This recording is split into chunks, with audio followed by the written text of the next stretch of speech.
Record deh.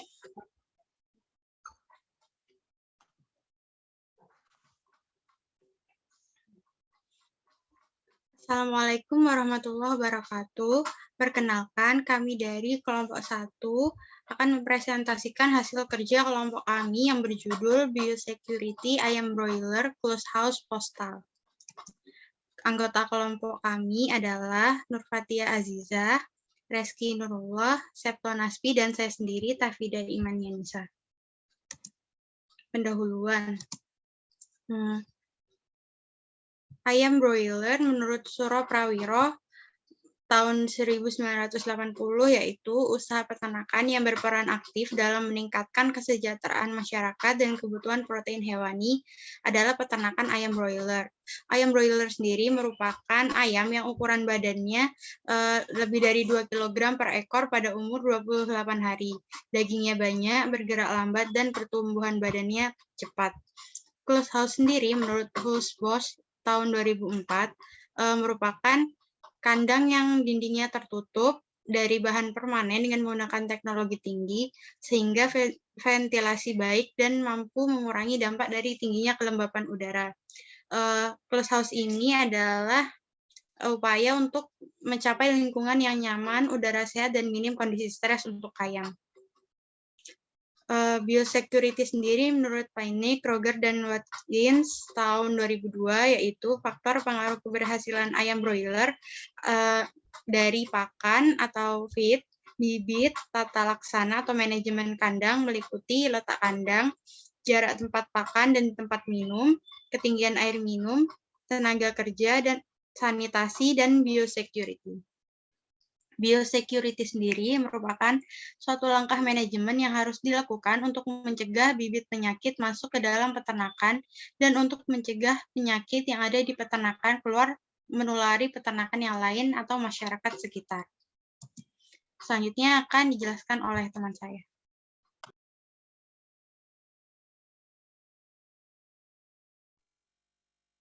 Selanjutnya ada analisis kandang ayam broiler closed house postal. Next. Lokasi dan tata letak menurut Suprijatna, Umiati, dan Ruhayat. Lokasinya yang dipilih dalam membuat kandang haruslah tepat karena penentuan lokasi juga salah satu faktor dari kenyamanan ternak. Lokasi yang dipilih sebaiknya tidak dekat dengan pemukiman warga dan sebaiknya berada pada dataran bumi tinggi dari pemukiman warga sekitar. Lokasi kandang yang baik ialah jauh dari kegiatan masyarakat. Kemudian ada kondisi cukup terkena sinar matahari, tanah harus padat, dan demikian bangunan kandang dapat berdiri kokoh, serta kandang harus berada pada tanah yang tidak lembab. Kemudian ada letak tinggi sedikit dari pemukiman warga, dan dijauhkan dari bangunan seperti tempat tinggal karyawan. Next.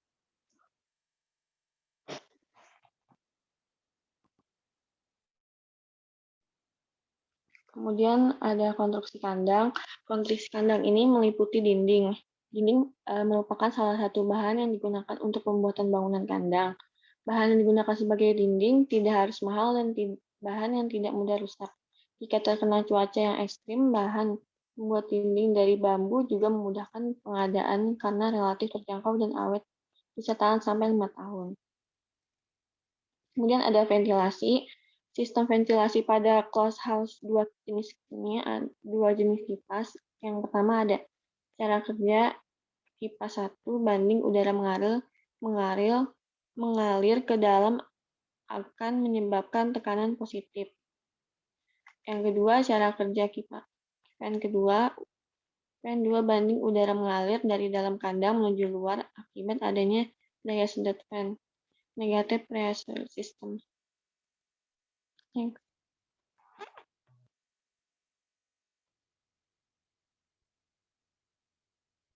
Kemudian ada lantai. Pada kandang postal, lantai kandang dapat berupa tanah atau tembok yang dilapisi dua dengan liter baik sekam atau bahan yang lain yang dapat digunakan. Kemudian ada pencahayaan. Dalam kandang closed house, sumber cahaya umumnya berasal dari lampu pijar. Pemberian cahaya pada ayam broiler yang umumnya dilakukan peternak adalah secara terus-menerus atau continuous lighting selama 24 jam dengan intensitas yang semakin menurun pada fase akhir.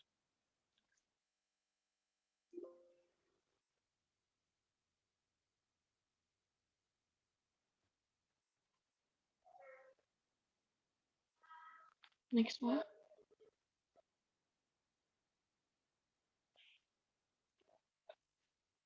Kemudian yang terakhir ada peralatan kandang, tempat pakan otomatis, stroke feeder yang terdapat grill. Keuntungannya adalah meningkatkan efisiensi pakan yang mudah dalam mengontrol pemberian pakan ada ayam betina. Kemudian ada tempat umum, sistem otomatis, nipple system yang dapat diatur penggunaannya memudahkan dalam mengontrol konsumsi air minum. Sangkar atau nest satu sarang atau hold untuk memperparah tiap lubang yang secara bergantian untuk keluar. Yang terakhir ada biosecurity, dilakukan di seluruh kandang dengan disinfektan meliputi penjagaan, pemeliharaan, perawatan, perlengkapan, pengelolaan, serta orang dan kendaraan keluar masuk kandang. Selanjutnya akan dilanjutkan dengan berkol.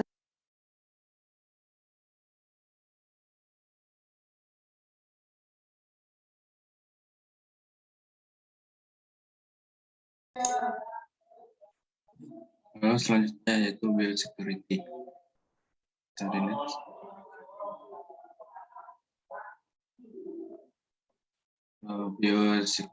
Disinfektan itu merupakan tindakan biosecurity dengan mencuci hamaan secara tepat dan cermat.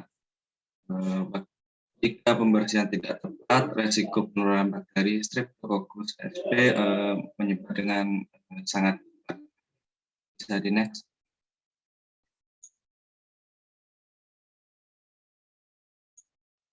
Objek sanitasi sendiri itu terdiri dari tempat pakan, tempat minum, pakaian pekerja, alas kaki, kendaraan. Yang kedua yaitu ada alat dan bahan yang tercemar atau kandang, lantai kandang, dinding kandang, lalu ada permukaan jalan menuju peternakan atau kandang, atau tempat penampungan ayam itu sendiri.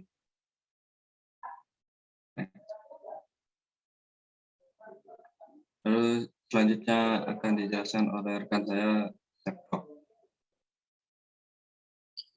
Baik, untuk yang selanjutnya ada prosedur desinfeksi.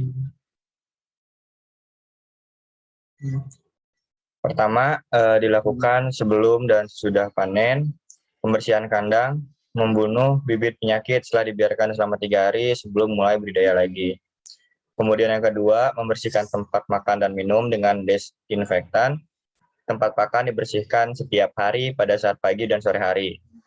Yang ketiga, membersihkan kotoran ayam yang berada di kandang, kemudian didesinfeksi dengan desinfektan dan formalin. Hal-hal yang perlu diperhatikan pada saat sanitasi menurut Dahlan dan Hudi tahun 2011. Sanitasi kandang, peralatan, dan lingkungan. Pertama, ruang atau kandang dan peralatan yang akan disanitasi. Yang kedua, metode sanitasi yang akan digunakan. Yang ketiga, bahan sanitasi atau zat kimia yang akan digunakan dan aplikasinya. Yang keempat, monitoring program sanitasi yang akan dilakukan. Yang kelima, harga bahan sanitasi atau bahan kimia yang akan digunakan. Yang keenam, keterampilan pekerja yang akan melakukan sanitasi. Dan yang terakhir, sifat bahan atau produk di mana kegiatan tersebut akan dilakukan. Selanjutnya ada prosedur desinfeksi menurut Dahlan dan Hudi tahun 2011. Pertama, untuk alat dan bahannya ada sprayer bermotor power sprayer 36, plastik pada bagian tangki dan logam pada bagian alat pendorong. Untuk bahannya sendiri ada formalin dan juga insektisida. Prosedur.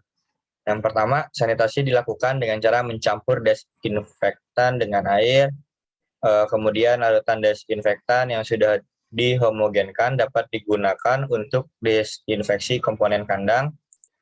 Kemudian komponen kandang seperti atap, dinding, lantai, tempat pakan, dan tempat minum siap untuk disemprotkan, dan jika masih ada sisa dibuang terlebih dahulu baru disemprot oleh disinfektan.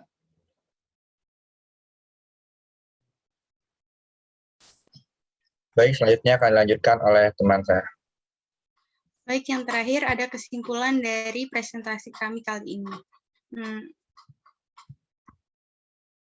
Kesimpulannya yaitu kegiatan biosecurity merupakan suatu manajemen yang harus dilakukan untuk mencegah bibit penyakit masuk ataupun keluar dari peternakan ayam itu sendiri.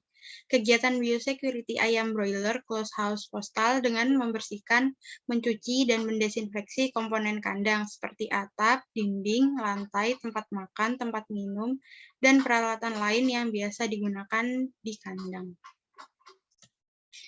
Baik, sekian presentasi dari kelompok kami. Kurang dan lebihnya kami mohon maaf.